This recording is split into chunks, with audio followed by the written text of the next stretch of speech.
شركة استيراد وتصدير. شركة فولاسكو للاستيراد والتصدير. بطل بقى افتكاساتك دي. فول ايه اللي انت عايز تصدره ده؟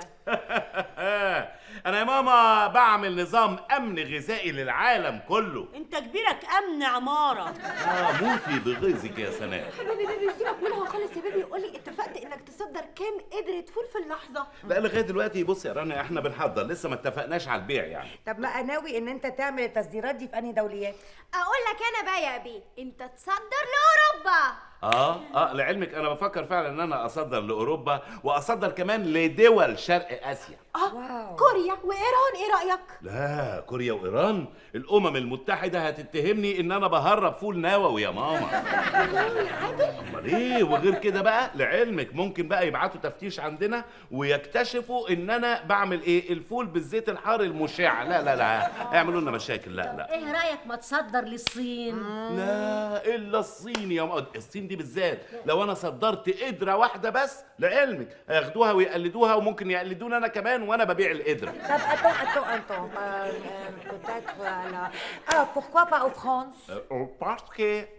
Parce que فرنسا دي بالذات يا حماتي مش عارف ما ينفعش اصدر لها لان هم اصلهم نمكين قوي. هيقعدوا يقولوا مواصفات القدره مش مظبوطه ولازم القدره من النص تبقى رفيعه ومن فوق تبقى تخينه ولازم الكبشه نفسها تبقى لونها اصفر والقدره لونها اصفر والفوله لونها اخضر. هيعملوا لنا مشاكل. لا كفايه كلام بقى، كفايه اسكت شويه. استيراد وتصدير ايه اللي انت هارينا بيه؟ انت بتصدر بس، فين الاستيراد بقى؟ الحكايه يا ابني لازم تكون رايحه جايه رايحه جايه. رايحه جايه لو هصدر في ميكروباص يا ماما. انا بصدر حاجات اكبر من كده. وعشان اريحك يا سناء انا هستورد برضو يا ستي، هستورد فول من البرازيل. برازيل؟ ده انت كده هتدمس بن مش فول. مستر بلادي فول اكبر مستورد امن غذائي في امريكا. يا ويلكم سيت داون بليز. اوكي ولحسن الحظ بقى انه عاش في مصر قبل كده 10 سنين. يا سلام 10 سنين. ياس انا عشت في مصر كتير. انا كنت بفطر فول واتغدى فول واتعشى فول من هلاوته. يا سلام عشان كده بقى سموك مستر بلادي فول. ياس بلادي فول مستر بلادي فول. عشان كده انا عايز استورد من مصر الطريقه المصريه بتاعت الفول واديها امريكا عشان الشعب الامريكي يبقى مفول. حضرتك انا عايزني اصدر لك لامريكا فول؟ يس. يا سلام ده انا عنيا ليكوا والله يا مستر بلادي فول. حضرتك عايز كام قدره؟ لا قبل ما نتكلم في الكميه انا يهمني البطن اللي هتشيل الفول ده، يعني بلد المنشر بتاعه. بلد المنشأ؟ قصدك بلد المنشأ. لا ما تقلقش انا هجيب لك بقى يا سيدي شهادة مختومة من المستوقد نفسه. اوكي خلصنا من حكاية البطن دي. يهمني بقى الهضانة اللي هتشيل الفول. الهضان؟ قصد حضرتك القدرة يعني. يس الكدرة. لا ما تقلقش بالنسبة للكدرة يعني انا عامل حسابي ما دام هصدر لامريكا هجيب لكم بقى ايه قدرة من بره ستانلس ستيل ومن جوه تيفال عشان الفول ما يلزق. جود. مستر عادل شاطر قوي في التصدير وانا بقى المستشار بتاعه. والعلم حضرتك برضو انا عندي قدر تانية كمان معمولة ايه بقى حضرتك؟ قدر صيني وفي قدر نحاس وفي قدر ازاز. ازاز؟ ازاز عشان الشفافية. انت هتصدر الفول بالطريقة ديمقراسي.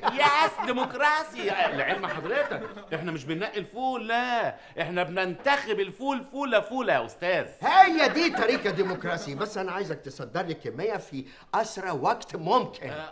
قوي انا عامل حسابي في الافتتاح ان شاء الله هعمل المستوقد بتاع الفول ده بالطاقة النووية بسرعة 500,000 فولة في الكبشة الواحدة.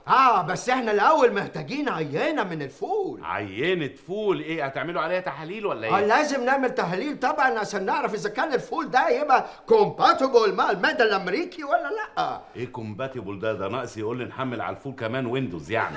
وافق على اي حاجة يقولها، دي فرصتك للتصدير. ماشي خلاص. كومباتبل لو عايزني كمان اعمل لك باسورد لكل قدره اعمل لك يعني. لا مفيش داعي بس المهم عندي يكون الفول كويس. طبعا كويس بس خلي بالك الفول ده خام مش اي معده تهضمه. هاو يعني هاو هاو هاو هاو ما تقلقش. يعني حضرتك الفول ده بقى احنا بنعمل عليه شويه اضافات عشان يدي المذاق والطعم المصري. شويه زيت على شويه ليمون على شويه كمون كده فوق الوش. خلاص انا كده هجوع. صدر لي الكميه كلها يا حبيبي. الكميه كلها بس خلي بالك ان خلص الفول انا مش مسؤول. وان خلص الفول انا مش مسؤول. ان خلص الفول انا مش مسؤول. خلص الفول انا مش مسؤول. انا خلص الفول. انا مش مسؤول. انا خلص الفول. انا مش مسؤول.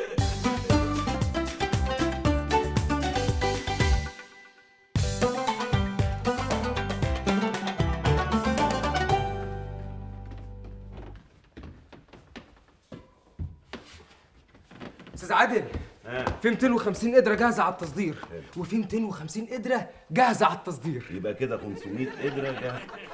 ما انت بص تقعد تعيد الكلام وتلخبطنا. انا مش ناقص، هم 250 بس. جهزتوا التخليص الجمركي؟ ايوه يا استاذ عادل. حلو، حملوهم على عربيه نقل واطلعوا بيهم على المطار. هتطلعوها على الطياره بتاعه نيو جيرسي، فاهمين؟ عينيا. بلاش من عينيك، انا بقول لك اهو. عليكم السلام ورحمه الله وبركاته. لو سمعت عاوز بجنيه فول.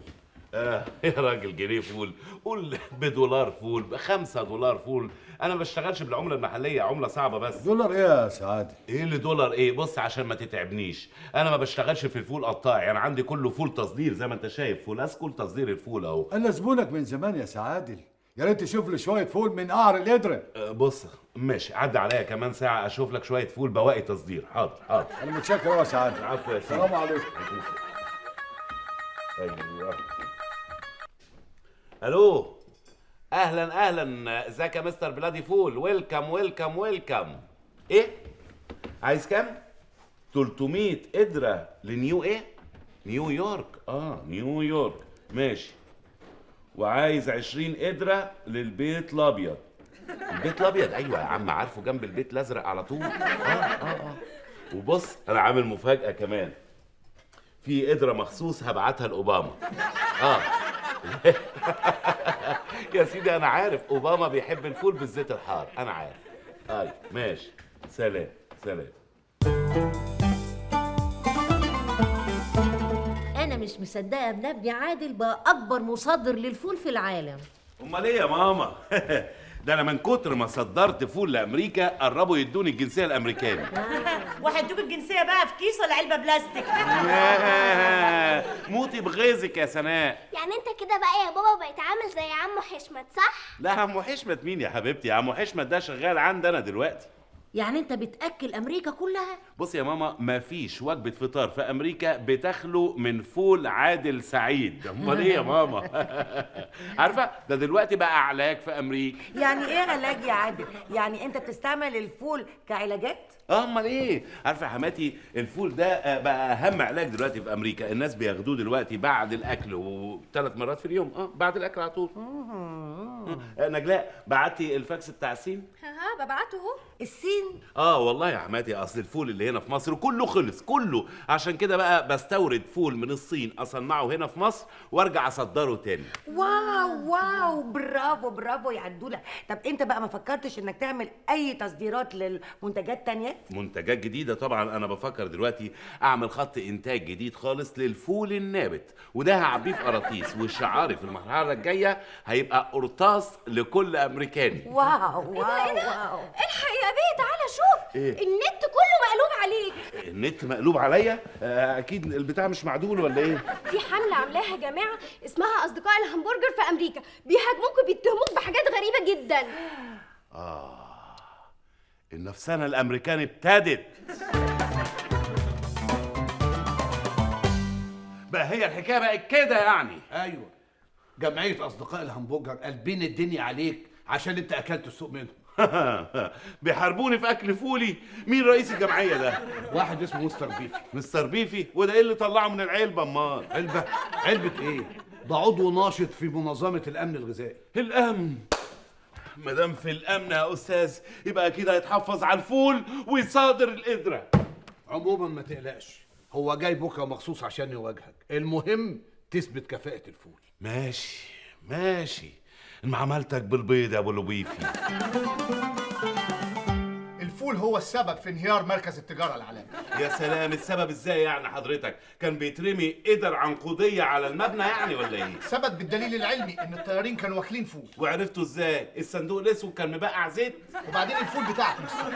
وكمان بتلفوا السندوتشات في ورق جرايد. طبعا احنا بنلف في ورق جرايد قاصدين، ومش اي جرايد، الاهرام والاخبار والجمهوريه، عشان الناس تاكل وتتثقف في نفس الوقت.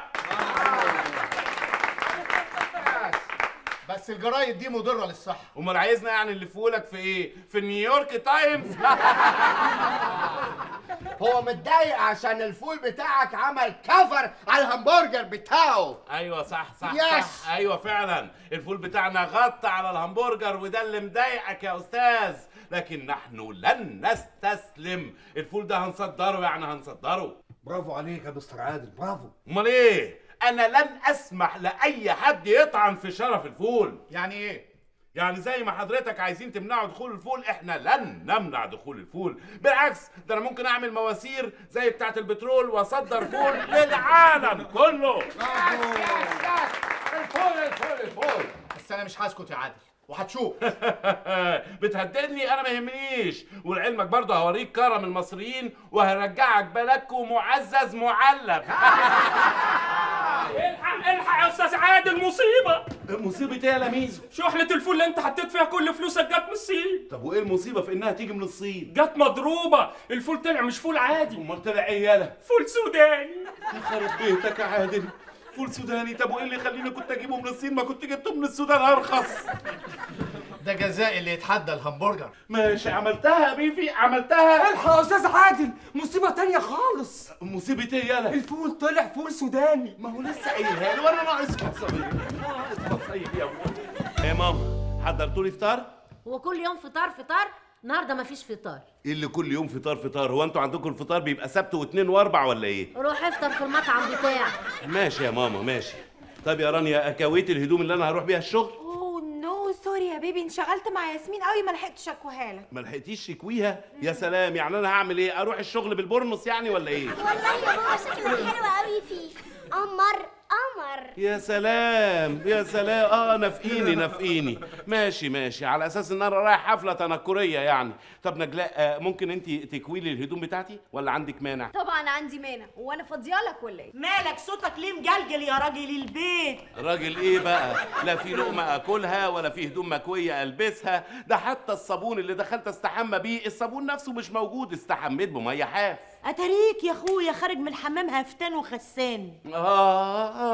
ناقصه كوميديا بتاعتك، ناقصه الكوميديا يا اختي. وبعدين يا جماعه يعني بالعقل كده، راعوني قراط اراعيكوا قراطين. بيني وبينك انت مقصر في طلبات البيت. وفين يا ماما اللي بيني وبينك؟ ما انت قلتي قدام مصر كلها اهو. وبعدين انا مقصر في ايه يا جماعه؟ انا طلبت منك من يومين تجيب لي ماسكارا ما جبتهاش. ماسكارا بلا ماسكارا بلا قله ادب، هي دي من اساسيات البيت؟ اساسيات؟ يعني انت عارف الاساسيات يا ابو اساسيات؟ ما دفعتش ليه فاتوره التليفون؟ ما هي من ضمن الاساسيات. يا سلام، يعني الرغي بتاع الاسره المصريه بقى من الاساسيات بتاعت البيت دلوقتي؟ وبعدين اللحمه خلصت بقالها اسبوع.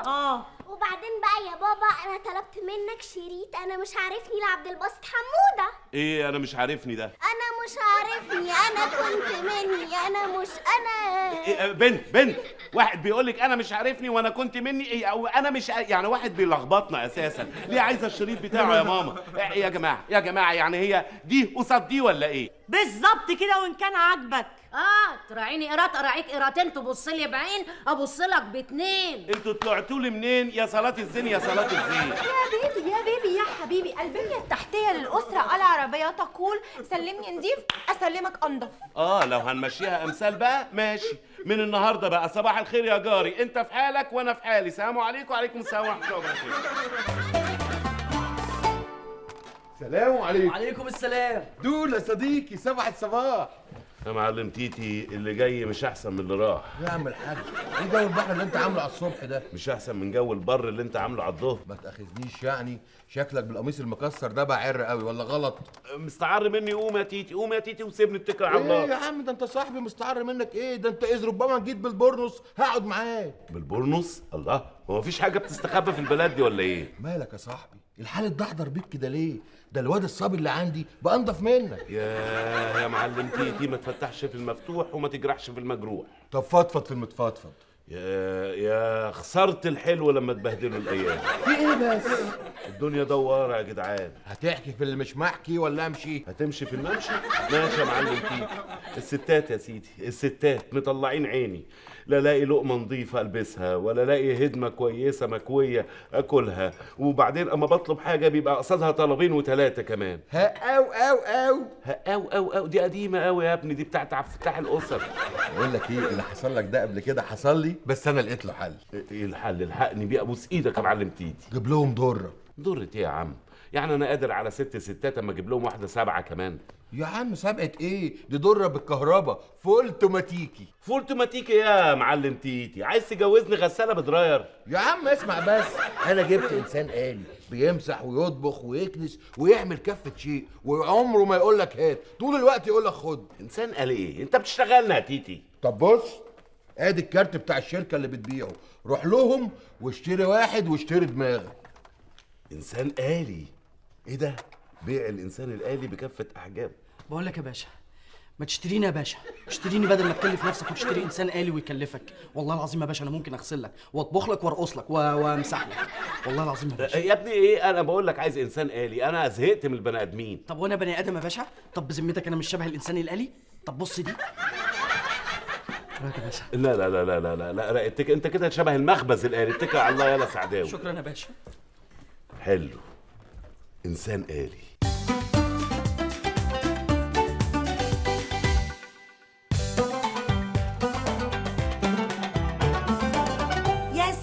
يعني انت مصدق وعايز تقنعني ان في انسان آلي هيجي هنا عشان يعمل لك كل المتطلبات بتاعتك؟ يا حماتي احنا لسه مش هنتناقش في الموضوع ده، انا فعلا رحت الشركه واتفقت ودفعت فلوس الانسان الآلي وزمانه على وصول دلوقتي. بص بقى، انا موافقه يا عادل بس بشرط يبقى انسان آلي مش انسانه آليه. لا، جربوا يعملوا حكايه الانسانه الآليه دي قبل كده وفشلت جدا. لا بجد؟ طب ليه اللي حصل؟ اللي حصل بقى مساله بسيطه جدا، جالها يا ستي سلك النسا. سلك النسا؟ تلاقيها كانت حامل في بطاريه. بابا بقول لك ايه، هو انا ممكن الانسان الآلي ده لما يجي العب معاه؟ لا طبعا مش هتلعبي معاه، الانسان الآلي ده انا اللي جايبه، محدش هيقرب له غيري ولا حد يلمسه، انا بقول لكم اهو. انا على فكره ساكته من الصبح ومش موافقه على اللي انت بتقوله بقى. مش عيب عليك تدخل راجل غريب في البيت؟ لا يا ماما مش راجل، هو اسمه انسان آلي بس، يعني هما بيقولوا عليه انسان عشان ما يزعلش، لكن هو مش انسان ولا حاجه. فهمت. طب هو عنده كام سنه؟ امال وفهمت. وبرضه يا جماعه حد يفهم ماما يا جماعه، في شهر 7 ان شاء الله اللي جاي هيتم 25 فولت. شهر 7 ده ايه بقى، برج الشاحن؟ الله يسلمك، دي انا مش عايز ايه ده؟ ايوه اهلا وسهلا، اتفضل. خلوه هنا نزلوه هنا. اتفضل. شاكرين قوي يا رجاله، شاكرين قوي. مع الف سلامه. ده طلع يجنن، ده طلع بحقه حقيقي. طبعا. بسم الله ما شاء الله، ده طول بعرض. قصدك يعني قصر بعرض.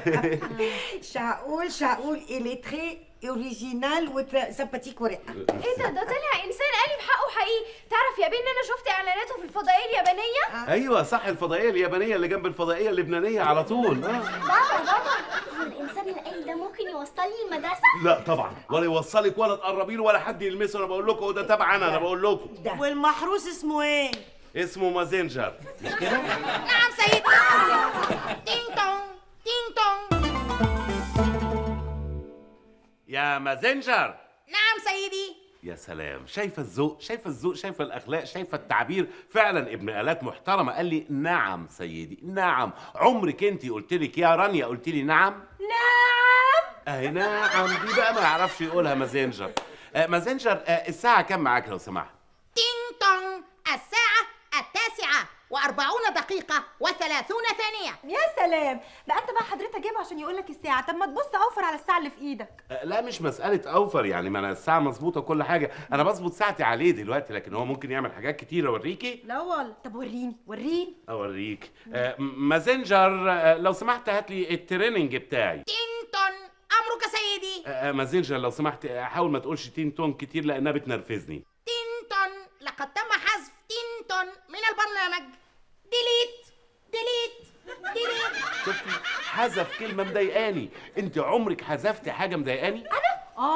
طبعا. لو ما كنتش فاكر افكرك. فاكر المره اللي انت قلت لي بطلي تقولي لي فيها يا دلدل، فانا بطلت خالص وعملت ديليتنج ليها. يا سلام. طب ما تعالي تقولي لي يا بيبي يا بيبي يا بيبي. يا سلام، مالها بيبي؟ مش بيبي احسن من تين تون ديليت ديليت ديليت؟ لا طبعا مش احسن طبعا. التريننج سوت سيدي. شكرا يا مازنجر. لو سمحت دلك لي ايدي.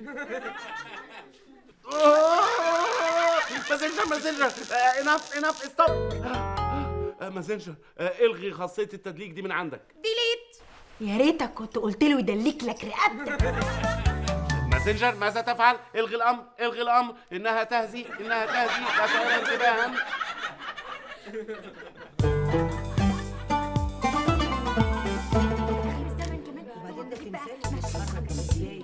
يا غالي عليا يا مازنجر يا اخويا. حماما هنيئا سيدي. شكرا مازنجر. هل نبدأ بالملابس أم بالإفطار؟ عليك سيدي أن تختار.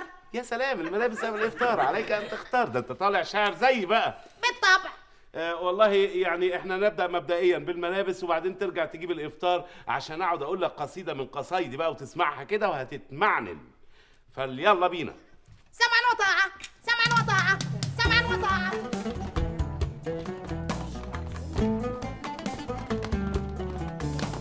مازنجر ده لو فضل قاعد معانا في البيت هيقوي شوكة عادل علينا، مش هنعرف نتغلب عليه. بصراحة أنا قلبي اتفتح له، وعشان كده بقول إن هو متربي وابن ناس. انا حاسه بقى ان مازنجر ده هيسحب من تحت رجلي السجاده. عادل شكله هيتعلق بيه اكتر مني. نو شيري ما تقلقيش خالص، مفيش اي قلقانات. اولا انت احلى منه بكتير. تصدقوا بقى انه ممكن يساعدني اني اصلح السوفت وير بتاع اللاب ده؟ حتى بابا النهارده الصبح ما صبحش عليا وقال لي صباح الخير. صباح الخير؟ هو ده اللي انت خايفه منه؟ يا خوفي لو مازنجر ده مسك مصروف البيت هتبقى بجد كارثه بكل المقاييس. صح. بصي بيمشي ازاي.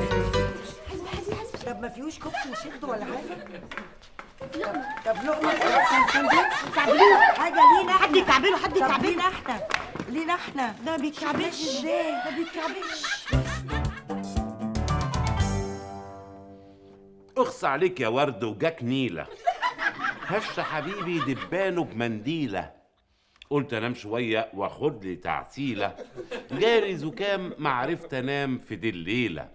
قلت قوم يا عادل يلا هيلا بيلا. لا قدرت اقوم ولا اتحرك، اصل العشوه كانت تقيله. قلت حمام وفراخ وقفلت ببليله. مش عايز اكمل لك بقى عشان ما تجوعش مني. ما رايك بقى في الشعر بتاع ده يا مازنجر؟ شعر ركيك سيدي. ركيك؟ قصدك رقيق بالقاف مش بالكاف صح؟ لا، ركيك أي سيء رديء زبالة. لا أنا اللي غلطان إن أنا بتكلم مع إنسان آلي زيك ما عندوش أي إحساس. إنسان آلي طبعا أكيد مش هتفهم مني حاجة. أنا غلطان. روح هات لي الجهاز مجري، اتكل على الله. أمرك سيدي. ما تجيش إلا بالعافية. ماذا تقول؟ لا شيء البتة.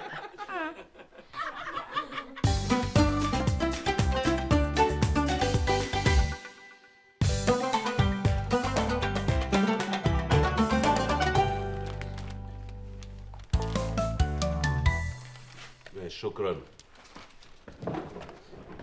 بعدين يا هيما شايفه الجرسون الآلي ده عمال ياخد في البقشيش واحنا واقفين. انا حاسس ان الاستاذ عادل هيمشيني ويقعدك انت. يسمع من بقك ربنا. ايه؟ بقول لك ايه، انا شايف كده ان في موجه عاليه جايه علينا احنا الاتنين وهنغرق فيها. بس انا شايف حاجه تانية خالص. ايه؟ الموجه عاليه وهتغرقنا احنا الاتنين. ولا الجرسون الآلي ده جاي عشان انا. فاكر لما الاستاذ عادل قال اللي مش عاجبه يمشي وبعد كده بشهر صغر لي؟ انا حتى لمحته بطرف عيني وهو بيعمل لك كده. طب والعمل يالا ميزو، اكل عيشه هينقطع يا جدع. بقول لك ايه؟ اهجم على الاستاذ عادل وخد حقك بايدك. انت بتعمل معاه كده ليه؟ تشغل الآلة وتسيب ابن بلدك، وغير كده كمان تشغل الآلة وتسيب ابن بلدك.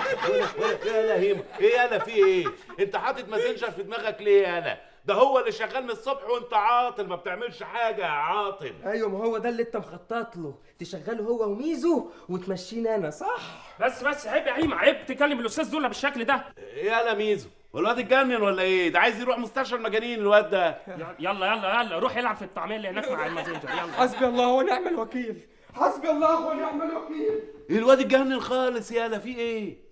على فكره يا استاذ هو غلط في حضرتك، ولو عايز تعاقبه انا مش هزعل. يا سلام يا سلام يا حنين، انت مش هتزعل لو انا عايز اعاقب؟ ما انت اللي مولعه وانت اللي مسخرانه. انت بتأمرني بحاجه بقى دولا بيه؟ امورك قبل ما تولع في المحل كله، خد ماسنجر وصله البيت. ماسنجر. نعم سيدي. عامل ايه؟ تبس اليوم. تبس؟ جمعت تبس؟ قد ايه دول يا ماسنجر؟ 100 جنيه. 100 جنيه. طب بص انا هقسم معاك قسمة العدل، انا هاخد 90 جنيه منهم وانت يا سيدي تاخد 10 جنيه. شكرا سيدي، سأكتفي ب10. 90 وهو 10. سخنوا عليا بقى لو تعرف. اوعي بقول ايه، هو الواحد لو فكر يعني يطلب منه اي حاجه تفتكروا هيعملوها له؟ طب ما تيجي نجرب. اوكي نجرب. جربي بس خدي بالك. اوكي.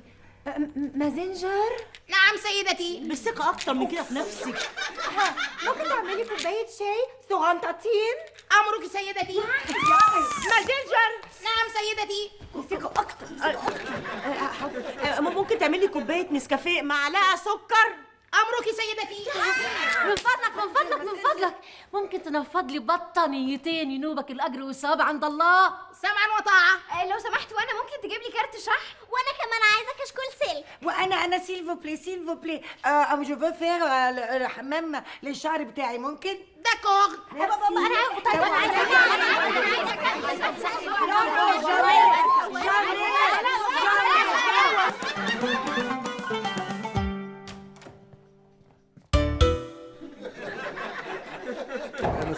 يا مازنجر انت ايه ما كنتش في استقبالي ليه النهارده؟ في ايه؟ مالك يا مازنجر؟ الله ده انت سخن مولع. هجيب لك كمادات. لا كمادات ايه؟ اكيد الكمادات هتخليك تصدي. مين اللي عمل فيك كده يا مازنجر؟ تعبان، مفاصلي بتنقح عليا. بتنقح؟ الكلمة دي كلمة ماما. بتنقح عليك ازاي؟ ايه اللي حصل لك؟ الستات بهدلوني منهم لله. جو تو هيل يا موكوس يا موكوس؟ سلام. معلش تعال. انا ان شاء الله هعوض لك كل حاجه، ما تقلقش يا مازنجر. ازاي بس يا بيبي رانيا، انا هجيب الكتالوج بتاعك وهبرمجك ببصمه الصوت على صوت انا بس. ده جميل، مش هنساهولك. جميل. العيله كلها لعبت فيه. مازنجر ممكن تعملي كوباية شاي صغنطتين؟ آسف سيدتي. طب أنا يا مزاميز وأنا. آسف سيدتي. طب شيري بور موا سيل فو بلي. جي مكسكيوز. وانا يا ابن الناس. ما قلنا آسف يا جماعة. مازنجر هات لي الموبايل بتاعي. عينيا. اشمعنى انت بتقول له حاجه بيعملها واحنا لا؟ ايه اللي اشمعنى انت؟ انا حر، مش انا اللي جايبه، مش بتاعي. يلا اتكل على الله. كان بيسمع كلامنا، انت عملت له ايه؟ ايه ده؟ انت بترمي الموبايل عليا؟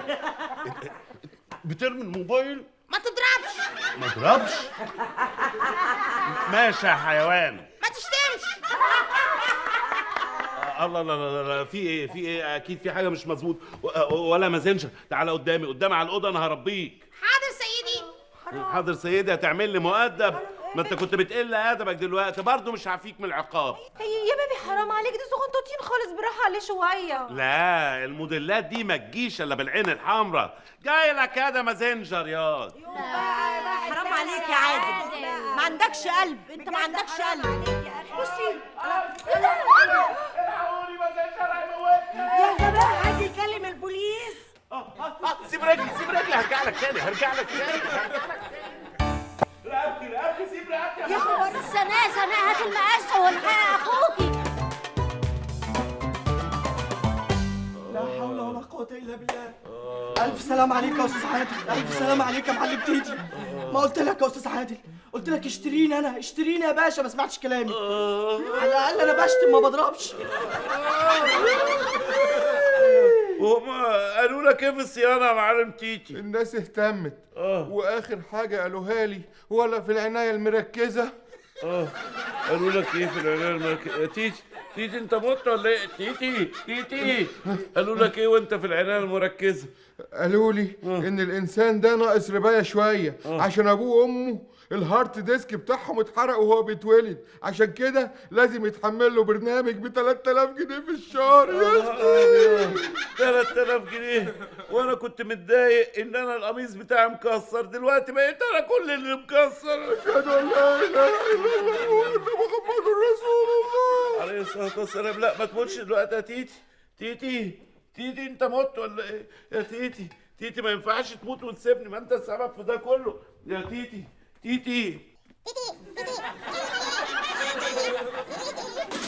اعمل لك شاي معايا يا ماما؟ لا يا حبيبتي ميرسي. صباح الخير يا ماما. صباح الخير يا سناء. صباح الخير يا حبيبي. صباح الخير يا عمنا، صباح الخير يا سيدنا، صباح الخير يا استاذنا. هو انت لازم يعني تردي على الكلمه ب10 كلمات؟ ما انا قلت صباح الخير صباح النور وخلاص يعني يا سناء. وبعدين انت ايه اللي مقعدك هنا النهارده؟ ما عندكيش شغل؟ رفعتوكي من المدرسه ولا ايه؟ ما انت لو بتتابع النتيجه كويس كنت عرفت النهارده اجازه رسميه عيد العمال. عيد العمال وانت قفلت الورشه بقى وسبت العده وجيت قعدت معانا هنا تأنسينا صح؟ يا عم روح كده وانت عامل زي البتاع كده اللي بس ايه ده؟ زي البتاع.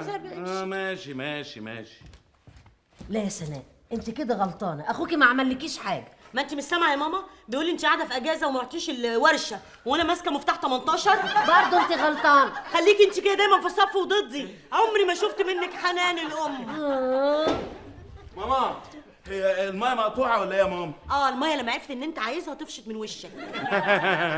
انا ما بتكلمش معاك يا سناء. ماما هي المايه مقطوعه ولا ايه يا ماما؟ ايوه يا حبيبي، اصل الحنفيه مفوته فقفلنا المحبس لغايه ما يجي السباك عشان يصلحها. اعمل منالي السباك، انا مش جاي النهارده عشان اجازه رسميه عيد العمال. عيد العمال. وبعدين انتوا اساسا بتفكروا تجيبوا سباك ليه وانا موجود؟ دي مساله بسيطه جدا يعني. طب انت مشطه ودلايه وابو المفهوميه صلحها انت يا فين؟ اصلحها يا دي فيها حاجه يعني؟ هتلاقيها مثلا مفوته عشان ايه؟ الجلده مش موجوده او بايظه او مهريه او ان هي نفسها مش مربوطه كويس فهربطها بمفتاح كده. سناء بقول لك ايه، اقفي عند المحبس اول ما اقول لك افتحي الميه افتحي على طول.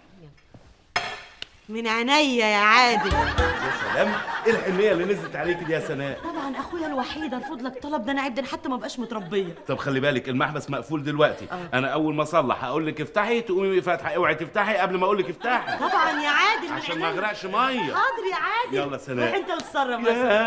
نفسي ان اختي تبقى حنينه كده والله. يلا. من عينيا يا عادل، من عينيا.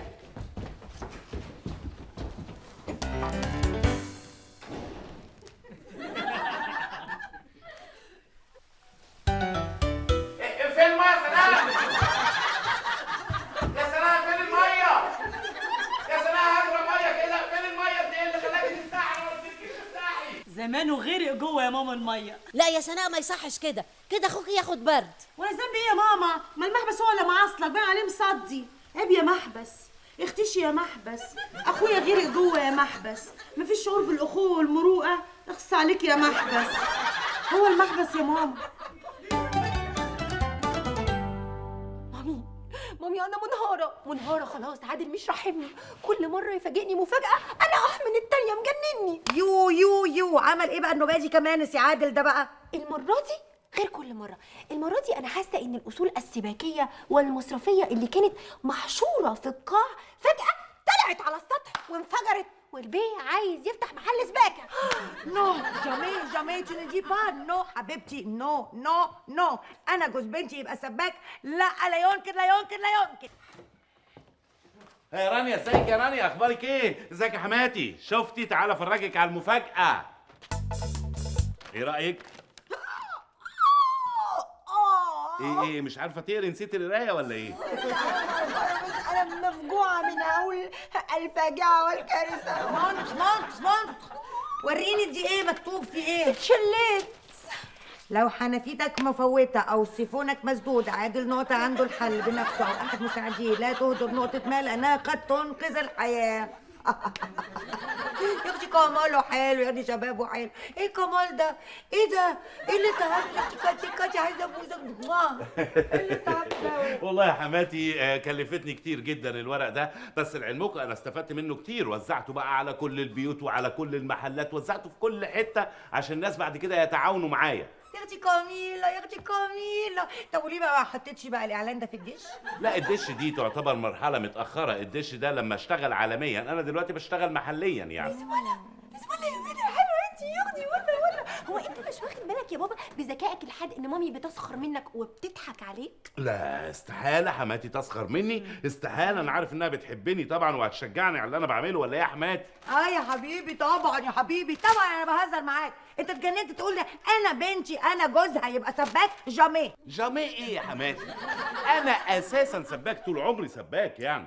حرام عليك حرام عليك يا بيبي، انت اصلا في الطراوه يا بيبي، ده انت عوزتنا السخان الوحيد اللي حالتنا من بتاعك. لا رانيا بعد اذنك ما اسمحلكيش الا السخان البايظ اللي انت كنت بتتكلمي عليه ده، السخان ده اساسا ما كانش فيه علاقه بيني وبينه، ما فهمنيش يا ماما. ايه بقى نوع العلاقه اللي هتبقى بينك وبين السخان؟ ما انت فاكره الحكايه لعبه يعني ولا ايه؟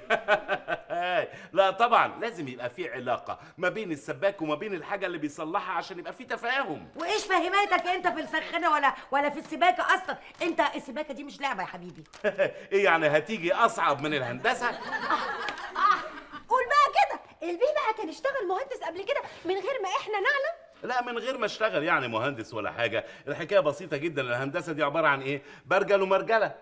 listen you انا نو لا يمكن ان اسمح لك ان جوز بنتي انا يبقى سباك. هقول ايه لصحباتي في النادي؟ انا جوز بنتي يبقى سباك؟ جامي.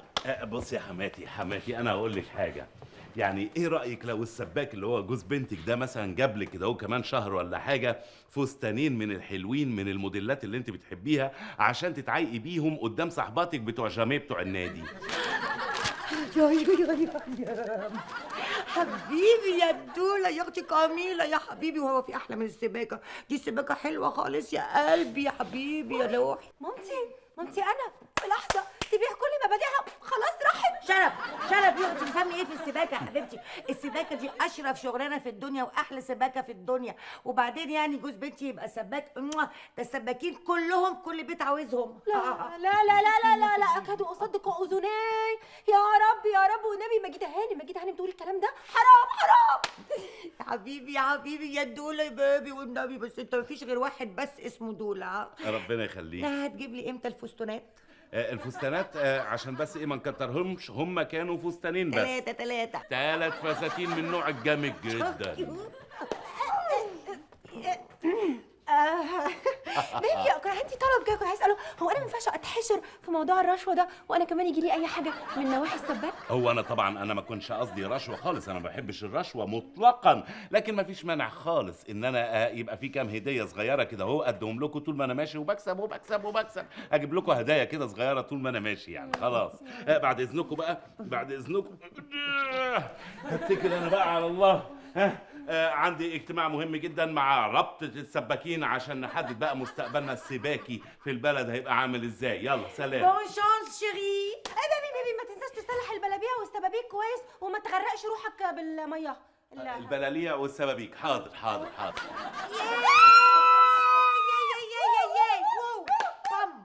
ده ايه العيله الهبله دي؟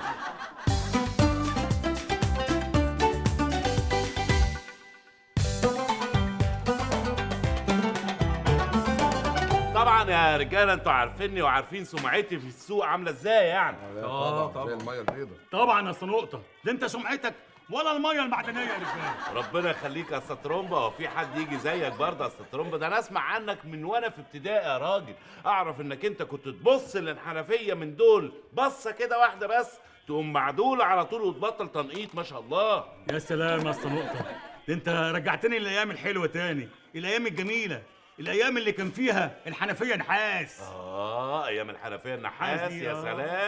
يا سلام دلوقتي الحنفيات كلها بلاستيك والقلب بتاعها بلاستيك وكله صيني. بس هو ده اللي ماشي، ودينا ماشيين مع الطيار، زي ما بنودينا بنروح. وهو كله صرف والسلام. يا عم هو حد غلط في الصرف يا عم ترانش؟ في ايه؟ ما احنا بنتكلم صح اهو برضه يعني. اعذروا يا عم نقطة، بس لا مؤاخذة الأسطى ترانش تخصص قواعد بلدي، لا مؤاخذة أصل من الأرياف.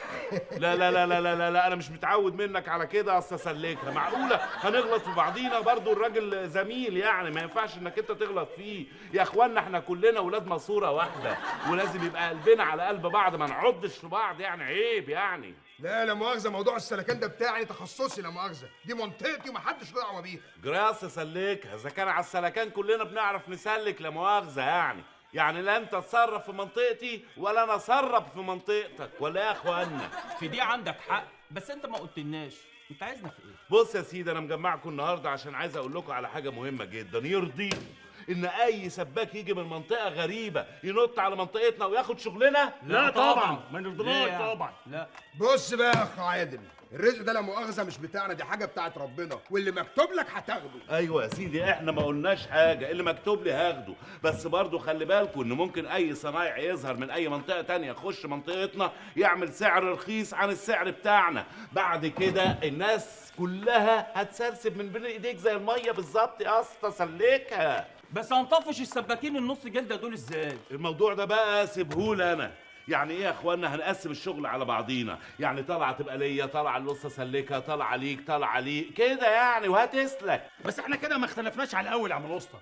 ما هي يا عم نقطه. لا يا عم الاسطوات، مش هي ده احنا بقى هنوحد السعر عشان ما حدش يدي سعر عالي والتاني يدي سعر رخيص فالزبون يروح للرخيص، وغير كده هنعمل بقى صندوق للحوادث. لا مؤاخذة، ما هو انت كده لا مؤاخذة هتشاركنا في السبوبة. لا يا عم الاسطوات، مش هشاركك في السبوبة بتاعتك ماشية ما فيهاش أي مشاكل. يا اخوانا الصندوق ده عشان يحمينا ويبقى في ظهرنا كلنا يا اخوانا، ولازم كل شوية نحط فيه فلوس، نخلي حنفية الفلوس مفتوحة عشان نملى الصندوق. واحنا لا مؤاخذة يعني لو احتاجنا أي شيء الصندوق ده يعني يا رجالة يبقى كفيل بيها. امال ايه يا عم الاسطوات؟ امال ايه؟ هيبقى كفيل بيها، بس اهم حاجه الصندوق ده يتملي الاول، واهم حاجه يا اخوانا ما نعضش في بعضينا عشان نبقى كلنا ايد واحده، ما يبقاش اي سباك من بره يخش على شغلنا، ولا غلط؟ لا صح فعلا صح. امال ايه؟ لازم نحافظ على شغلنا، ولا يا اخوانا؟ كانت غايبه عننا الفكره دي ازاي؟ ادي فايده العلام. امال ايه؟ انا عشان كده بقول لكم يا اخوانا اهم حاجه دلوقتي ان احنا كلنا نجتمع وكلنا نبقى ايد واحده. متفقين يا رجاله؟ متفقين. ولا سعداوي بس عادل هات لنا يا ابني مشاريب على حساب الرجاله يعني. بس بقول لك ايه، ما تجيبش حاجه فيها ميه عشان الناس مش ناقصه ميه. امال اجيب لك ايه يا باشا؟ اقول لك ما تجيبش حاجه، سك على المشاريب. الله الله الله الله الله جراست عادل، مش عوايدك يا باشا تبقى مقرطها على نفسك كده. لا ما انا خلاص بقيت شغال سباك، يعني لازم ابقى جلده.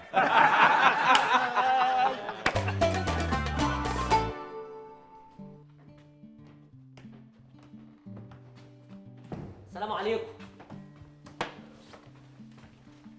لو سمحت ايه؟ ما تعرفش الاستاذ عادل نقطه فين لو سمحت؟ نقطة؟ كلم يا استاذ عادل. اهلا وسهلا، تحت امرك، اتفضل. يعني مش باين عليك انك نقطه خالص. انت هتدقق، ما كلها اسامي وخلاص. ايه يا عم انت بتزعق زبون جاي لي بتزعق له؟ اتكل على الله. تحت امرك يا باشا. حضرتك يا استاذ عادل انا فرحي كمان اسبوع. طب وانا اعمل لك ايه يعني؟ عايزني اطلع لك زفه للفرح من السباكين كلهم يقعدوا ينفخوا في المواسير بتاعت القرب ولا ايه؟ مش فاهم. لا خالص، حضرتك فهمتني غلط. انا فرحي كمان اسبوع والسباكه لسه ما خلصتش بتاعت الشقه. طب ما تتجوز وتخلي السباكه دي بعدين. انت ايه اللي دخلك في الموضوع؟ انت مش عندك شغلك؟ اتكل على الله. وده ينفع برضه يا عم عادل؟ طب استحمى ازاي بقى؟ يا سلام، وانت مستني تتجوز عشان تستحمى؟ ما استحمتش الفتره دي كلها. عموما يا سيدي اول يومين جواز استحمى في طشت لغايه ما السباكه تخلص. يا عم عادل ابوس ايدك، ده انا لفيت الدنيا كلها ولفيت على سباكين مصر قدام وورا وفوق وتحت، كل السباكين دول مفيش حد يعمل لك المصلحه دي الا الاستاذ عادل نقطه. ايوه انا عارف طبعا مفيش حد يقدر يعملها غيري، بس ايه طلباتك يعني انت؟ انا بص باخد مبلغ قليل لكن مش ببلاش، ايه اللي انت عايزه؟ يا عم عادل انت طبعا عارف الجواز تعبني هلكني خالص، خد اللي ورايا واللي قدامي. انت هتقول لي على الجواز؟ ده انا ليا ابن خالتي اتجوز امبارح، قاعد مع حماته ومراته وبنت عمه. ما تحكي له بقى، ما تحكي له من اول ما انت اتولدت حضرتك. انت جاي بترغي معانا ليه؟ اتكل على الله. الله يا عم اتكل على الله. بص يا عم عادل انا هديك 500 جنيه. ايه 500 جنيه؟ بس ابوس ايدك تخلص لي الشقه قبل الفرح، ده انا خلاص حجزت القاعه وعزمت النعازين. عزنت النعازين؟ طب وليه عزنتهم؟ وبعدين ما انت مزنوق قوي كده يا عم، ليه اساسا تفكر انك انت تتجوز؟ يا عم عادل والنبي ما تفكرنيش بالموضوع ده يا عم عادل، والنبي ده قدر ربنا وربنا كاتب كده. ابوس ايدك يا عم عادل. صلى على النبي، صلى على النبي يا عم، صلى على النبي. معلش شده وتزول باذن الله، ما يجراش حاجه الحمد لله. يعني ده قضاء اخف من قضاء، الحمد لله انك هتتجوز بس، يعني ما يجراش حاجه الحمد لله. يعني خلاص يا عم عادل اروح اكت الحجز. اكدت الحجز؟ اكدته يا سيدي وانا اقدر اقول لك اجله؟ اكدته. ربنا ما يحرمني منك يا عم عادل، ربنا يخليك. خد ادي ال 500 جنيه اللي اتفقنا عليهم. ماشي يا سيدي. وادي كمان مفتاح الشقه. ماشي. وادي العنوان يا عم عادل. ده انت مرتبهم عشان ما تتوهش منهم. ماشي يا سيدي. كل حاجه تمام كده؟ كله تمام. اتكل انا على الله بقى. اتكل على الله. واتجوز ولا تمام؟ اتجوز. السلام عليكم يا عم عادل. مع السلامة. ربنا ما يحرمني منك يا عم عادل، ربنا يخليك ليا يا رب، ما تحرمش منك يا عم عادل. الحمد لله احنا شعرنا ان احنا لازم نرضي كل زبون على قد فلوسه. روح هات لي ليمون، هات لي ليمون اجري. الليمون اللي هنا مضروب. يا ساتر، ما تروح تضرب الزباين اللي قاعدين بالمره.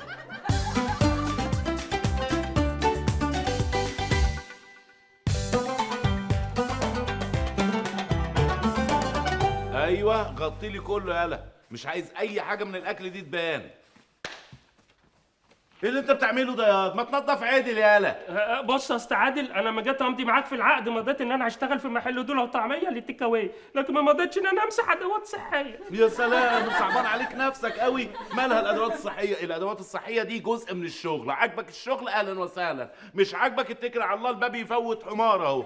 لا ايه ده يا معلم انت زعلت؟ لا والله ده انت الخير والبركه.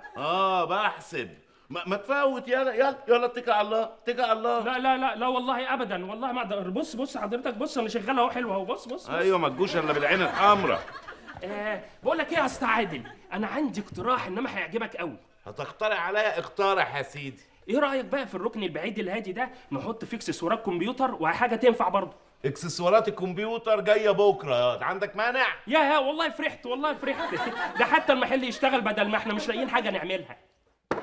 قصدك ايه؟ قصدك ان المحل فاشل وصاحبه فاشل مش لاقي حاجه تعملها؟ لا ما يقصدش يا استاذ عادل، ما يقصدش يا اسطى، هو يقصد يقول لك خلينا نعرف نشتغل بدل ما احنا مش لاقيين حاجه نعملها. بحسب بيغلط ولا حاجه. ايه ده؟ هو انا اقدر يا معلمه؟ ده انت الخير والبركه برضه. بقول لك ايه يا معلمه، انا في كام سؤال كده زنقني وعايز اسالهم لحضرتك. يعني انا اليوم كله فضيلك، اسال يا سيدي. هو ازاي الحنفيه تبقى بلوتوث؟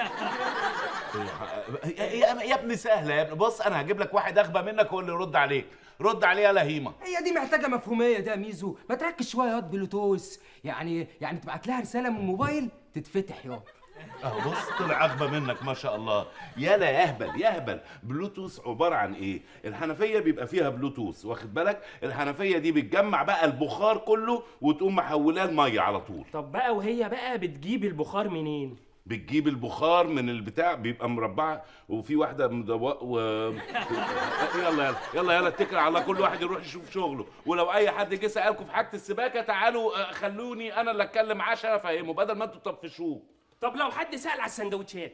قول له ما عندناش سندوتشات، يروح لاي محل جنبنا، احنا فاضيين للسندوتشات والكلام الفارغ ده. بيبي هو انت مش كنت وعدتني من شويه كتير كده ان انت تجيب لي الصندل اللي انا كان نفسي فيه؟ هتجيبه امتى بقى؟ فعلا هيجيب لك صندل بلاستيك ماركه، انما ايه صيني ستانلس كده عشان ما يصديش من الميه. موتي غيظا يا سناء. بيبي ما تتكلمش معاه لان سناء دي اصلا مثال لاعداء النجاح اللي بيسموهم كده يعني. حوشي يا بنت النجاح اللي عمال ينقط من جوزك، حوشي لمي يا بنت النقط بالحلل لمي. ولا بلاش بينقط دي عشان ما تضطريش تركبي له جلد. سناء لو سمحتي ما تعصبينيش لاني دايما احاول ان ابطل ان احتك بيكي عشان ما اتعصبش عليكي. تقصدي ايه يا رانيا؟ ما قصدكيش يا سناء، ولعلمك صوتي معلش عليكي وانا بتناقش معاكي بس. انا بحسب وانا واقف يا بنتي وانا واقف. ما تلم مراتك يا عادل. انا مراتي اعمل لها ايه؟ معرفش. وبعدين ايه يا رانيا؟ بس استنى عايزكم تكملوا خناق مع بعضيكوا على ما افتح الباب واجي. اوعى يا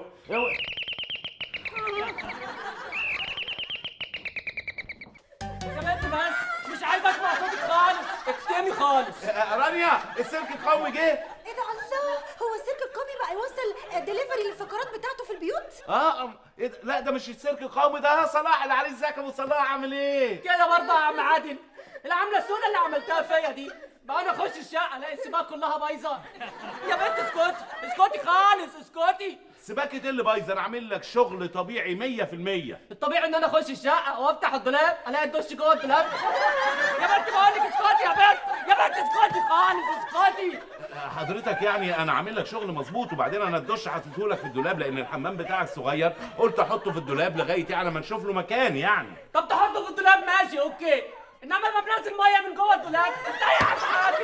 يا بنت قلت لك بس يا بنت، يا بنت كان ستوب يا ابني، انت البنت هترجع على حاجه هتموتها هتفطسها. بقول لك انت اصلا انت مش فاهم، ده نيو جنريشن في النيو ديكوريشن، ده ارت انت مش فاهمه. ما هو الراجل عنده ارت الدش طلع من الدولاب. ايه وبعدين فيها ايه يعني لما اركب لك الدش جوه الدولاب؟ اجرم منها تستحمى ومنها تغسل هدومك عشان هتبقى قريب من الدولاب. ايوه بالظبط كده بالظبط، ده انا عامل لك شغل اللي انا عامله في بيتي بالظبط يا استاذ. يا عم عادل انا مش عايز الشغل ده خالص، الشغل ده ما يلزمنيش، انا عايز فلوسي، ولو ما جبتش فلوسي انا هاخدهم وبطريقتي، وانت ما تعرفش طريقتي عامله ازاي. ايه هتاخدهم ازاي يعني؟ بالعافيه يا عم عادل.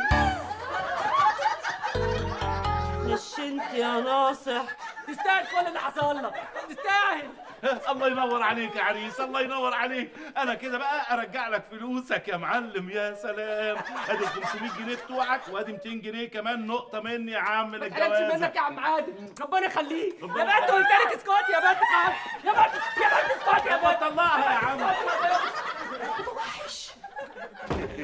بس عاجبني طريقته في تعامله مع مراته. يا بنت اسكت يا بنت، خش قدام يا بنت، خش قدام وقول لي. يا جماعه حد عايز يشرب شاي؟ مامي اعمل لي كوبايه معايا؟ يا ريت يا حبيبتي، بس حطي لي معاه نعناع. رانيا اعملي لي انا كمان واحد شاي بالنعناع معاكي. اوكي. انا مش عارفه بابا اتاخر كده ليه عند الاستوديو، ده رايح يستلم صورتي مش رايح يتصور هو كمان. وانا مش عارفه انتي مركزه بالذات مع الصوره دي ليه؟ ما انتي ياما اتصورتي، ايه الفرق بينها وبين غيرها؟ نفسي اشوف الصوره دي هتطلع شكلها عامل ازاي، هطلع فيها حلوه ولا وحشه؟ حلوه وزي القمر يا حبيبتي، هتطلعي وحشه ازاي وانت شبه ابوكي؟ يا جميل تقولي شبه باباها ازاي؟ طبعا لا، باباها ضيعه يا حبيبتي، وبعدين ازاي تشبهي بنوتيه زي القمر وباباهات وست وراجل ازاي؟ ايه ست وراجل وباباهات والكلام الفاضي دي؟ لازم يطلع لها شنب عشان تبقى زي ابوها. يا ايه؟ تتكلموا عن حلاوتي ولا ايه؟ يا نهار ابيض، وانت بتلمع اوكر وبتتصنط علينا ولا ايه؟ وانتوا كنتوا جايبين سيره حلاوتي دلوقتي حالا؟ هو انت بقى ليك حلاوه دلوقتي يا عادل؟ طبعا ليا حلاوه، اشمعنى عرفه الجامع؟ عادل كان عنده حق. ايه ده وريني الصوره كده. يا الهي، ايه ده انت حته مني الخالق الناطق. منحنيات ومنحدرات وتقاطعات وشك تمام زي وشي بالظبط دون قيد أمولة. تصدق؟ أمولة؟ سنة 2000 وكان بتقولي أمولة دي يا ماما؟ بعيدا عن الإفتاءات بتاعتك يعني ياسمين شبهي بالظبط، نفس المناخير نفس الودان نفس العينين نفس البصي، الحتة اللي أنا بعملها كده دي نفسها بالظبط. مش كده يا ماما؟ كده يا حبيبي. كده ايه جميل؟ ما تقولوش كده يا مامي. نو على فكره بقى يا ابي عادل، ياسمين ملهاش اي علاقه بشكلك خالص. برافو عليكي يا نوجة. ولا ليها علاقه بشكلك انت كمان يا رانيا.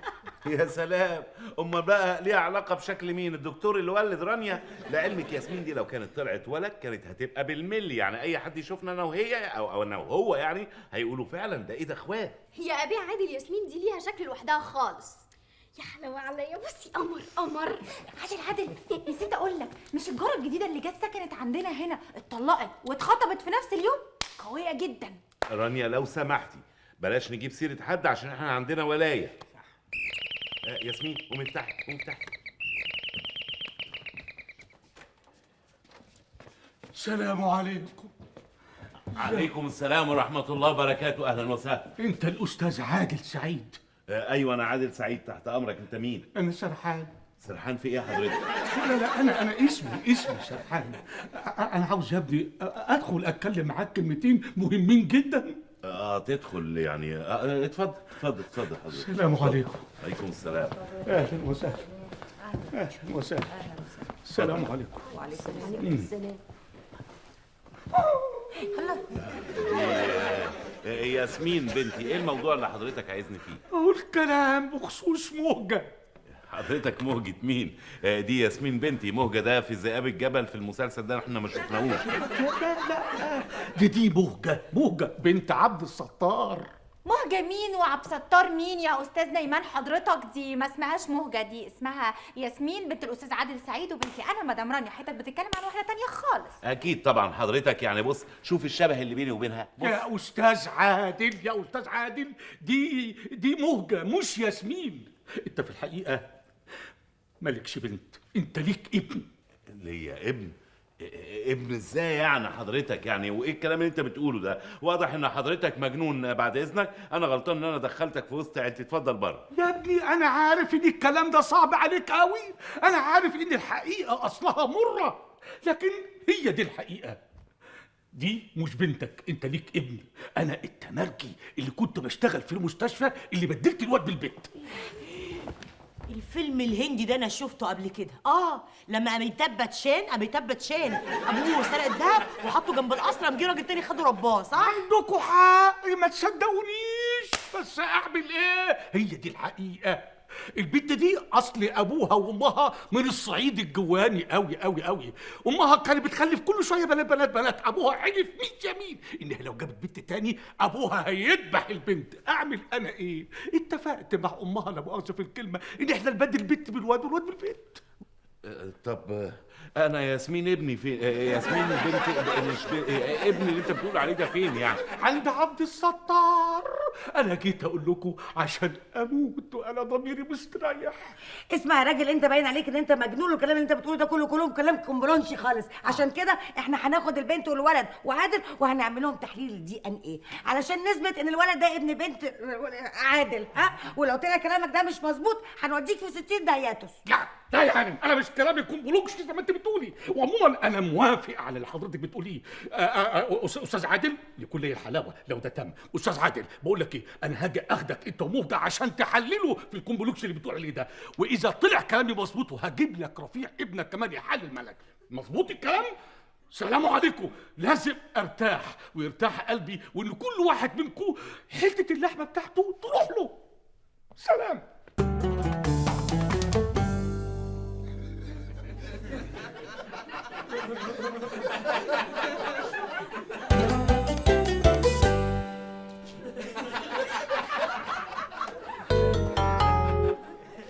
يا عادل، انت شكلك بدأت تصدق كلام الراجل المجنون ده. لا طبعا، بس بصي حاجه غريبه جدا. يعني ياسمين ارنبت مناخيرها حتى شمال، انا ارنبت مناخيري مستقيمه في النص. غير كده بقى حضرتك بصي هتلاقي عينيها مقفوله، انا عينيا مفتوحه. وبعدين القوره ان هو انا عندي خطوط، هي ما عندهاش، هي مسح خالص يعني. يا سلام، مش هي دي ياسمين اللي كانت من شويه شبهك طبق الاصل وكنا عاملين نتخانق عليها؟ ما هو برضه يا رانيا يعني انا معذور، انت لو مكاني تعملي ايه؟ على فكره يا عادل بقى، انت بدأت تتجرجر وتنساق وراء كلام هذا الرجل، ودي حاجه تقلقني لان شكلك منوم مغناطيسيا. يا رانيا الكلام اللي الراجل بيقوله ده اكيد بيروش اي حد. انت تعملي ايه لو حد جه بيقول لك كده؟ طب ما انا مامتها، مش حد غريب يعني. ايوه بس تخيلي بقى يا رانيا، واحد مثلا هيجي يقول لي ايه، رانيا دي مش مراتك، والمأذون يوم كاتب كتابك غيرها بواحده تانية فتايه. لا والله. استفتي قلبك يا عادل اذا كانت ياسمين بنتك ولا لا، خليه هو اللي يقول لك. ما انا مستني اشوف ابني واستفتي قلبي. ابنك فين؟ ايوه اللي بيقول عليه ابني يعني بصي انا مش عارف اعمل ايه. عادل بقول لك ايه، انا من رايي ان الراجل ده لو جالك تاني تاخده من ايده كده وتوديه مستشفى المجانين، لان هو اصلا ملحوس. اوكي؟ انا هقطع عرق واسيح دمه. انا وانت وياسمين هنروح نعمل التحليل بتاع DNA ده، ويا رب ياسمين تطلع ابني.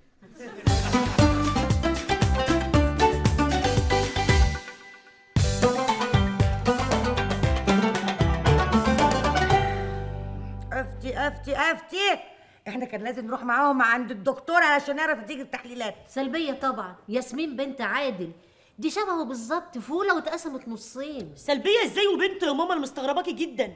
انا لحد دلوقتي مش مصدقه ان عادل يلزم البيت ويصدق كلام الراجل المجنون ده.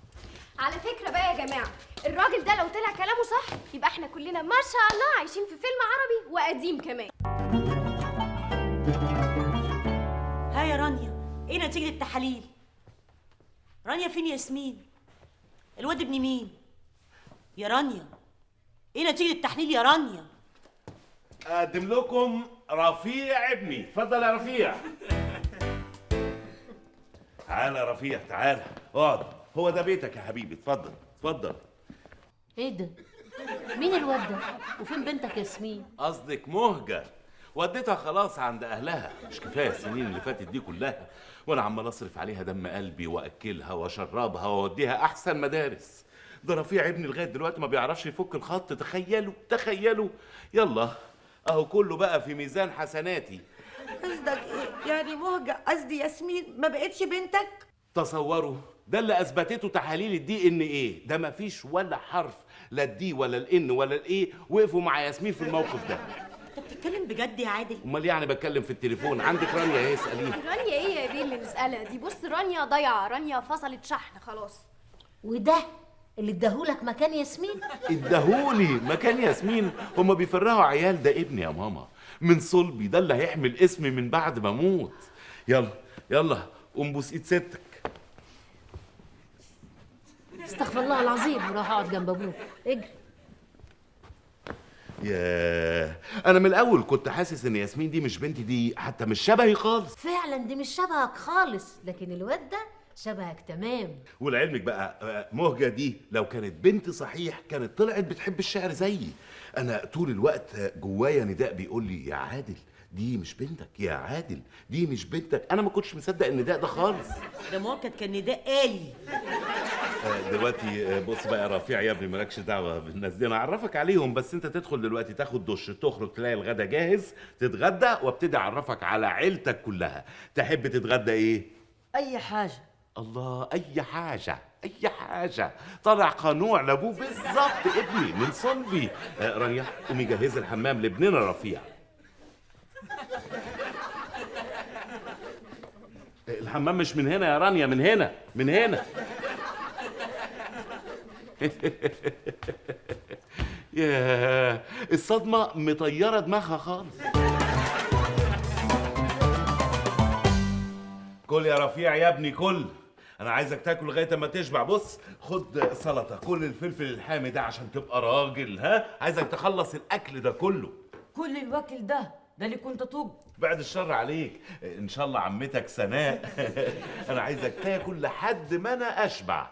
يا عالم هعيش واربيك ولا لا زي ما ربيت واحده مش من لحمي ولا من دمي. ايه الحنيه اللي اتكبت عليك فجاه دي؟ ناقص تحط له رضعه ببقه. يا ريت اقدر، انا لو كنت اقدر كنت عملت كده. انا كل ما بفتكر ان هو بات بعيد عن حضني بتجنن يا ماما. ربنا يخليهولك يا حبيبي وتشوف ولاد ولاده. ربنا يخليك يا ماما. يا عالم الواحد هيعيش ولا لا. كل يا حبيبي كل. بس حكايه ان يبقى عندي ابن دي لذيذه جدا. ايه قايم رايح فين؟ شبعت الحمد لله. لا شبعت ايه؟ لا يا رفيع دي مش اكلتك. مش اكلته؟ مش اكلته؟ ده على اساس ان هو كل يوم بياكل معاك. دي اول مره تجمعك في سفره. جميل.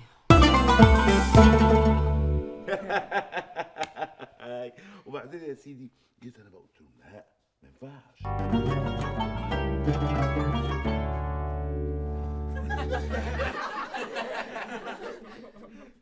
بوي. ايوه يا رفيع.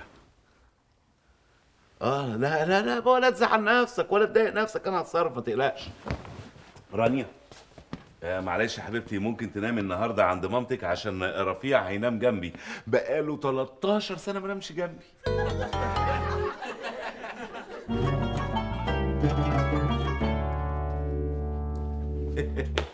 فرحانه جدا، مش مصدقه ان انت رجعت لنا اخيرا. المهم لو عايز انت تنام دلوقتي على السرير لوحدك وانا انام بره على الكنبه انا ما عنديش مانع. كفايه يا ابني ان انت رجعت الحضن تاني. الست بقى اللي فوقينا يا رفيع يا ابني مالكش دعوه بيها، دي ست يعني مش مظبوطه. كل يوم تتجوز واحد وتطلق منه، تاني يوم تتجوز واحد تاني. يعني يا عادل عيب يا عادل، ما تجيبش سيره الناس، انت عندك ولايه. ولايه؟ ده كان زمان يا ماما، لكن خلاص دلوقتي انا بقيت ابو راجل، يعني اجيب سيره الناس زي ما انا عايز. عادل الحق مراتك، لا بتصد ولا بترد، كانها في دنيا تانية. معلش يا ماما، هي مصدومه بس من الفرحه ان عندها رفيع ابني يعني، فعشان كده تلاقيها يعني مصدومه، لكن يومين ثلاثه وترجع لطبيعتها يعني، ما تقلقيش. افتح يا عادل. افتح يا رفيع يا ابني. لا، نجلة هي اللي تفتح. صح، افتح يا نشل الباب. طيب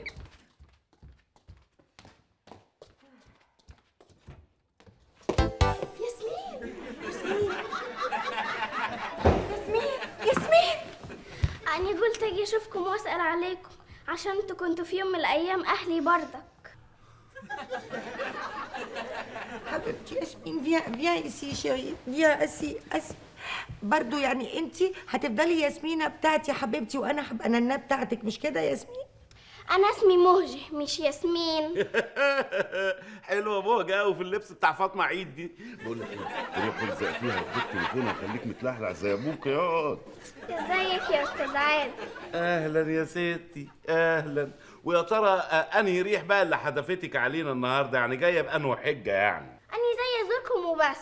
جايه تزورينا وبس؟ في حد يزور حد في وقت زي كده يعني؟ يا عادل عيب، الساعة لسه ما جاتش 6 المغرب. ايوه بس رفيع ابني قال لي ما حدش يجي يزورنا هنا بعد العصر، مش كده؟ ايوه انا قلت كده. يا رفيع امسك في الناس دول بايديك واسنانك لانك مش هتلاقي حد. مش هتلاقي حد؟ انت صعيديه دلوقتي اسمها تلاقي. لانك مش هتلاقي حد في حنانهم ولا حبهم لاولادهم. متشكرين يا ستي على النصيحه. وانت عامله ايه دلوقتي يا ياسمين؟ قصدي يا مهجه. الحمد لله نزلت الشغل مع ابوي وشغاله كويس معاه في الخضار. يا حبيبتي يا بنتي انت تيجي في اي وقت، صبح ظهر ان شاء الله الفجر، البيت بيتك. ايه البيت بيتها ده؟ ايه مهجه سعد يعني ولا ايه؟ ايه رايك انت في الكلام ده؟ تيجي في كل وقت يعني؟ مفيش مانع. حنيه قلبك دي هي اللي مضيعاك يا رفيع يا ابني. طيب قولي لي يا ياسمين، قصدي يا مهجه، باباكي ومامتك الجداد يعني عاملين معاكي ايه؟ اهلي قالوا لي كفايه تعليم لحد كده، وطالما بتعرفي تفكي الخط يبقى خلاص. هي مال ماما رانيا عامله كده ليه؟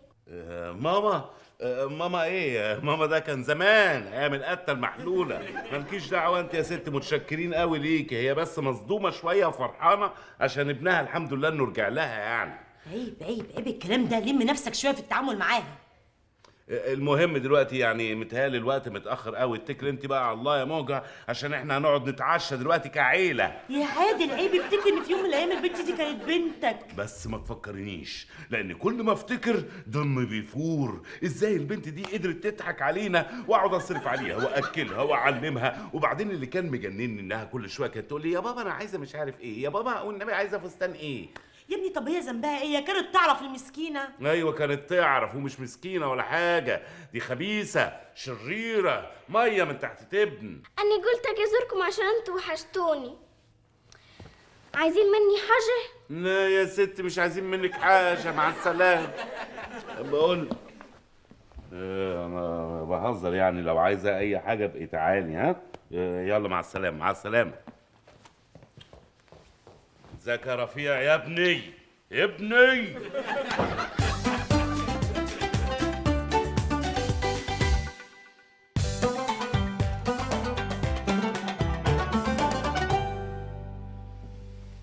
تقل يدك على الفوطه شويه يا سي معتز، انت هتكروت ولا ايه؟ ده انا تالت مره انضفها اهو. فين النظافه دي كلها ملحوسه. عارف يا رفيع لو بصيت عليها كويس هتلاقيها كلها ملحوسه زي ما القدره ملحوسه. ها دي نظافه دي؟ ما تشتغل عدل انت كمان. ميزو اعمل ايه؟ تعمل ايه في ايه؟ دول ده كل يوم يطلع لنا بمفاجاه. الواد ده شكله هيطلع عينينا. يا ريت على كده، ده شكله هيطلع عينينا. ما تركز مع الواد شويه يا ميزو. لا لا لا لا، ده واد صغير حرام، كله نشاط وحيويه وما تهدش من ساعه ما جه. هو ده الشغل يا ميزو. يلا بقى نلحق نوسخ اللي احنا نضفناه. يلا بطل كلام انت وهو، اللي هيتكلم تاني هخصم له نص يوم. الواد صحي. امال فين عينك يا ميزو؟ انت محتاج نضاره ولا ايه؟ ايه ده؟ انا اتكسرت. السلام عليكم. ها اخبار الشغل ايه يا رفيع يا ابني؟ كله تمام يا ابوي. العيال دول عاملين معاك ايه؟ اوعى يكون حد فيهم بيبوق معاك ولا بيقل ادب ولا حاجه. ولا حد يقدر يتكلم فيهم يا ابوي. الله ينور عليك يا رفيع يا ابني. ايوه كده، عايزك تعملهم بمنتهى القسوه بمنتهى العنف. معيش مانع خالص لو اي حد فيهم قل ادب وتسكره على خلقته على طول. عايزهم يحسوا ان انا ورايا راجل. عايزك تعاملهم بخلك الشرير وتعاملني انا بخلك الطيب.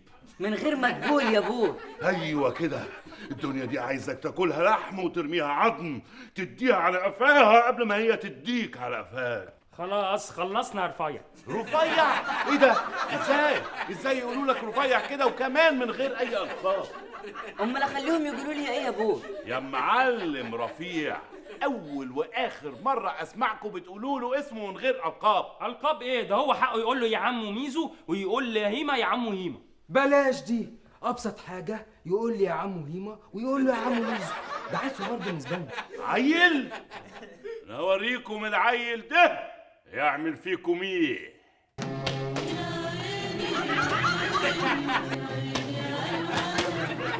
الواد ابو قلبي العين صبح غير الواد ضامن قلبي ابيض وسط ريح البلد.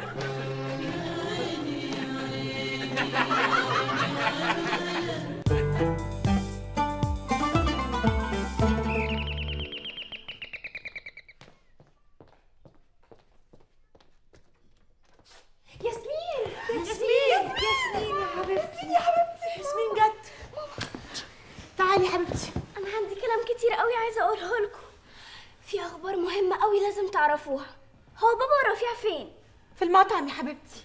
طيب اسمعوا انتوا بقى. تعالى يا رفيع يا ابني، اتفضل. بيتك يا ابني بيتك. رفيع ابني اصر ما يخشش عليكم وايديه فاضيه ابدا.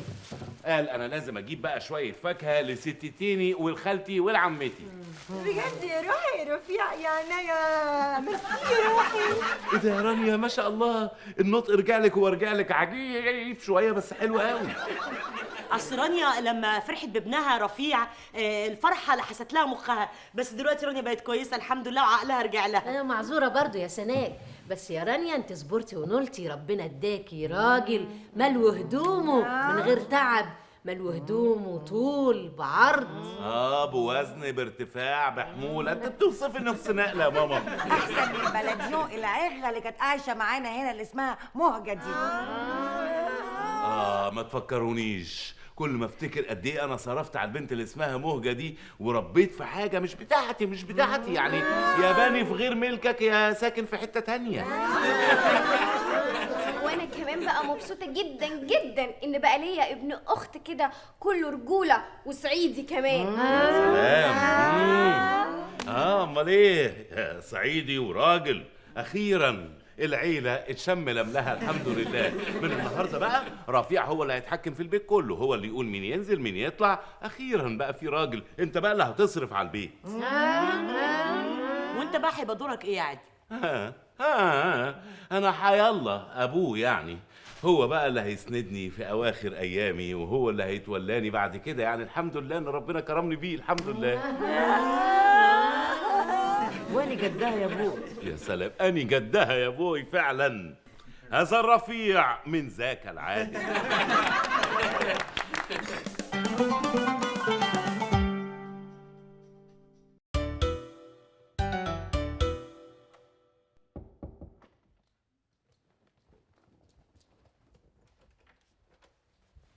الفلوس مع عادل والدهب مع الستات، عايزكم تقشطوا على كل حاجه بسرعه. تؤمر معلم نخل. يلا يا ولاد. ولا حركه، كله سلم نفسه، المكان كله محاصر. يا حرام يا جمال، انت ابن بابا انت. ابو ده ايه حضرة الظابط؟ هو ده الحرامي اللي بحقيقي اللي اسمه رفيع ده. ومش بس بتهمة السرقة، لا ده بتهمة كمان انتحال شخصية ابني وشحططة بنتي مهجة في الشوارع. ياسمين يا ماما. ولولا ياسمين حبيبتي الله يخليها لكنا كلنا رحنا في داهيه. اصحى يا عادل، اصحى شوف خيبتك، اصحى شوف في ايه ايه ده؟ مين اللي ماسك كده؟ في ايه يا رفيع يا ابني؟ وايه اللي مرفعك ايدك كده؟ وايه اللي جاب موجه هنا تاني؟ شوف يا ابي، شوف ابنك طلع حرامي. بس ما تقوليش ابنك، عايزه اقول لك بقى ان اللي اسمه رفيع ده هو اللي طلع، وبنتك دي هي طلعت بنتك، ورفيع ده مش ابنك، ملوش اي صله بيناتنا خالص. انا في العادي ما بفهمكيش يا حماتي، كمان جايه تلخبطيني في لحظه زي كده. انا مش فاهم حاجه. في ايه يا رفيع؟ ما تتكلم يا ابني. يا سيد عادل ده مش ابنك، ده حرامي لص وكان منتحل شخصيه ابنك، وكانوا هو والعصابه بتوعه ناويين يسرقوا الشقه بتاعتك. لولا الانسه ياسمين هي اللي كشفت الخطه كان زمانكم دلوقتي في خبر كان. خطه وكانه. طب وتحليل الدي ان ايه؟ الدكتور ما طلعش دكتور يا بابا. ما طلعش دكتور؟ امال ايه، طلع حرامي؟ شغل عصابات يا عادل، فبركوه عليك واشتغلوك يا خايب. اشتغلون ازاي؟ ايه اللي بيحصل؟ انا مش فاهم حاجه. يعني رفيع مش ابني؟ انا بنتك يا بابا.